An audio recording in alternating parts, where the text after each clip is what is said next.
भारती से लोकेश व्यास। आवाज़ की दुनिया के दोस्तों नमस्ते।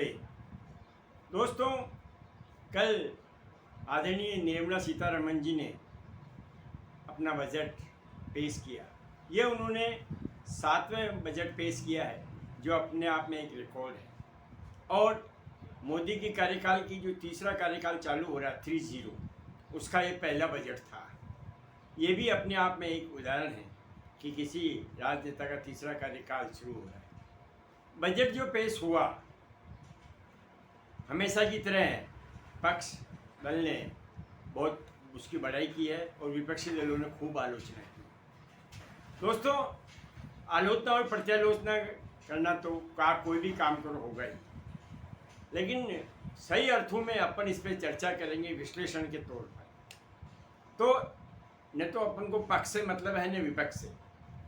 सही अर्थों में अगर चर्चा करेंगे तो ये बजट एक सामान्य बजट से ज़्यादा अच्छा नहीं है। ठीक है, इसमें बड़ी बड़ी बातें की गई है, लेकिन बड़ी बड़ी बातें करना और उनको धरातल पे उतारने में बहुत फ़र्क होता है। रक्षा क्षेत्र में अच्छा खासा इन्वेस्टमेंट करने का वादा किया गया है, ये बहुत अच्छी बात है, क्योंकि भारत के दोनों तरफ दोनों ही देश दुश्मन देश हैं। इसलिए रक्षा क्षेत्र में बजट का बढ़ाया जाना एक बहुत ही अच्छा और लाभकारी कदम है।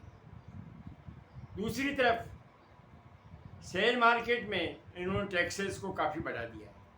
इसका शेयर मार्केट पे इफेक्ट कल ही आ गया था। मार्केट टूट गया है और आज भी आ गया है। सेंसेक्स लगातार टूट रहा है।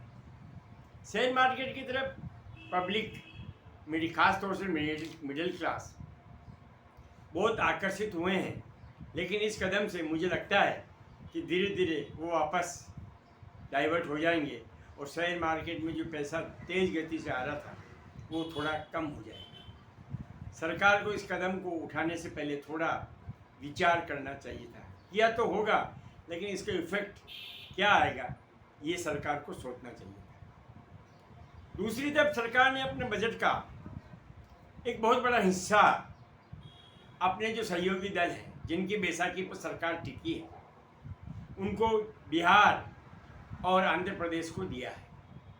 दूसरे राज्यों को कंपेरेटिवली उसके काफ़ी कम मिला है। बिहार और आंध्र प्रदेश को देना ये साबित करता है कि बैसाखी दल की सरकार बनने पे क्या क्या समझौते करने पड़ते हैं।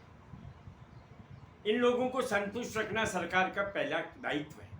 और यूँ राजनीतिक दृष्टिकोण से सोचें तो बहुत ज़रूरी और मजबूरी दोनों लागू होते हैं। उनको संतुष्ट रख कर के ही सरकार आराम से अपने 5 साल पूरे कर पाएगी। इसलिए निर्मला सीतारमण जी का ये स्टेप, मोदी जी का ये कदम यूँ तो अपने आप में एक अलग रखता है, लेकिन एक मजबूरी है कि उनको अपने साथ रखना है, तो उनको खुश रखना भी ज़रूरी है। लेकिन अन्य राज्य जिन्होंने बीजेपी को थम्पिंग मेजॉरिटी दी है, थम्पिंग सांसद दिए हैं, उन राज्यों की तरफ भी आपका ध्यान पूरा जाना चाहिए था। दोस्तों, उन राज्यों ने क्या गलती की है कि बीजेपी को थम्पिंग मेजॉरिटी दी है। आज राजस्थान में कोई विशेष कदम नहीं उठाया गया है, मध्य प्रदेश में कोई विशेष फायदा नहीं दिया गया है। ऐसे कई राज्य हैं जिनको कोई विशेष फायदा नहीं मिला है, सामान्य तौर पे से होता है वैसा ही किया गया। दोस्तों, इन सब के बीच में एक समानांतर रखना चाहिए था, ताकि जिन्होंने बीजेपी को बहुमत दिया है उनको भी लगे कि हमने एक सही सरकार को वोट दिया है जो हमारे विकास की बराबर चिंता करती है। इन दोनों राज्यों को जितना पैसा दिया है उससे ठीक है, इन दोनों राज्यों का अच्छा विकास होगा, दोनों मुख्यमंत्री विकास पे खर्च करेंगे। लेकिन कहीं कहीं मन में ये आता है कि अन्य राज्यों को समानांतर रूप से, खास तौर से जिन्होंने बीजेपी को सत्ता सौंपी, उनके प्रति भी आपका दायित्व बनता है। मिडिल क्लास को इन्होंने काफ़ी कुछ देने का प्रयास किया है, लेकिन वही है कि झुंझुना पकड़ा दिया है, बाकी कोई विशेष फ़ायदा नहीं मिला है।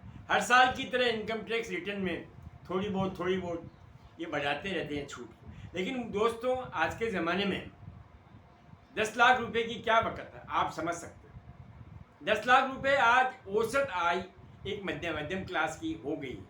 तो कम से कम 10 लाख तक तो छूट देनी चाहिए थी, जो काफ़ी लंबे समय से डिमांड चल रही है। मध्यम क्लास को हमेशा एक झिंझुना पकड़ा दिया जाता है, रिजल्ट कुछ नहीं आता। इस बजट के बारे में अगर कोई आपसे पूछे या मुझसे पूछे कि इस बजट को आप कितने अंक दे सकते हैं, तो मैं इसको 10 में से 5 अंक दूंगा, इससे ज़्यादा नहीं दूंगा। दोस्तों, आम मध्यम वर्ग बोलता नहीं है, लेकिन आज मध्यम वर्ग सोचता तो है। इसी का कारण है कि धीरे धीरे करके, भले ये कुछ भी कहो, लेकिन धीरे धीरे करके जब समय आता है तो मध्यम वर्ग अपना प्रहार करता है। ये भी कारण है कि बीजेपी ने 60 जो पुरानी सीटें थी वो खो दी है। क्या मध्यम वर्ग समझता नहीं? मध्यम वर्ग की चिंता भी आपको बराबर करनी चाहिए। आपने रोजगार के क्षेत्र में अच्छे स्टेप उठाए हैं, उसके लिए आप बधाई के पात्र हैं। आपने मुद्रा लोन को बढ़ा दिया है, वो भी एक अच्छा स्टेप है। आपने महंगाई कंट्रोल के बारे में स्टेप उठाए हैं, वो भी अच्छा स्टेप है। सोने पे एक्साइज ड्यूटी कम कर दी, वो भी एक अच्छा स्टेप कहा जा सकता है। इससे कल ही सोने की रेटें 4,000 रुपये कम हो गई। दोस्तों, इन सब चर्चाओं पे विश्लेषण निकालने के बाद हम इस चर्चा पे पहुँचे हैं, हम इस निष्कर्ष पे पहुँचे हैं कि हमेशा कोशिश करनी चाहिए कि सरकार अपने बूते पर सरकार बनाए। कम से कम इतना सीटें उसको आवे कि वो अपने बूते पर सरकार बना सके, तो सरकार अपनी इच्छा अनुसार सभी राज्यों को समानांतर रूप से देख सकती है। वरना सरकार की भी मजबूरी है कि इन 2 राज्यों को, जो जिनकी सरकारें चल रही है, जिनकी वजह से बैसाखी पे टिकी है, उनको संतुष्ट रखना हमेशा इस सरकार का दायित्व बना रहेगा 2029 तक। हमको इसी दिशा में, इसी परिप्रेक्ष्य में सोचना चाहिए। तो निर्मला सीतारमण ने जो कुछ किया है वो उसकी मजबूरी कही जा सकती है।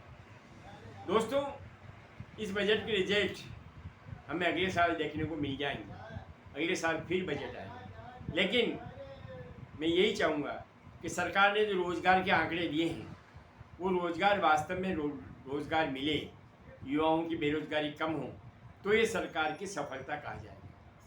बाकी बजट हर साल आते हैं और चले जाते हैं। दोस्तों, आज के अंक में इतना ही कह करके मैं अपनी वाणी को विराम देता हूँ और आपसे गुजारिश करता हूँ कि आप इस